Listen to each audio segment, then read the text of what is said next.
মেহেদি, জি ভাই। মাল এত জমা কেন? কয় পিস করে চেক করো? ভাই চেক তো করছি 40-50 পিস করে। কেন তোমার টার্গেট কয় পিস? তোমার টার্গেট তো 60 পিস করে দিও, 50 পিস দিতেছো, 40 পিস দিতেছো, এটা তো কোম্পানির লস হবে ভাইয়া। এভাবে তো চেক করলে হবে না, চেকটা আরো একটু দ্রুত বাড়াতে হবে ভাইয়া। আমি তো চেষ্টা করতেছি, এখন আমি বাকিটা তো মনে করেন হইতাছে না, এনে বডিতে সমস্যা, অল্টার আসতেছে লাইন থেকে। লাইন কোয়ালিটি করে লাইন কোয়ালিটিতে জিজ্ঞেস করেন যে অল্টার কোন প্রসেসে অল্টার আসতেছে। লাইন কোয়ালিটি যে বলছি সমাধান করতেছে, তারপরে মনে করেন যে বডি সুতা হইতাছে, হেল্পাররা ঠিক মতো সুতা কাটতেছে না, এই জন্য সমস্যা হইতাছে বডি চেক করতে। আচ্ছা, এটা তো তাহলে ভাই আসলাম ভাই একটু আসুন তো এদিকে।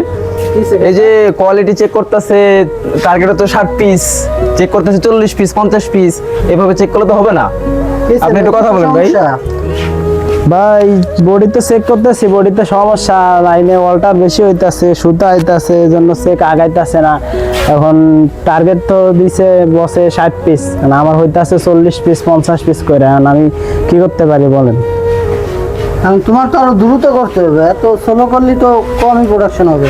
আমি তো দ্রুত করার চেষ্টা করতেছি, কিন্তু এই যে অল্টারের লেগে আমি সমাধান করতে পারতাছি না। অল্টার বেশি হইতাছে, বডিতে স্টিকার বেশি, তারপরে সুতা বেশি, এই জন্য আর কি বডিতে সমস্যা হইতাছে। আমি চেক করতে যাচ্ছি, এটা আমি লাইন কোয়ালিটির সাথে কথা বলে দেখতেছি, আর তুমি দ্রুত করো, মাল তো বুঝোই। আচ্ছা টার্গেট আছে।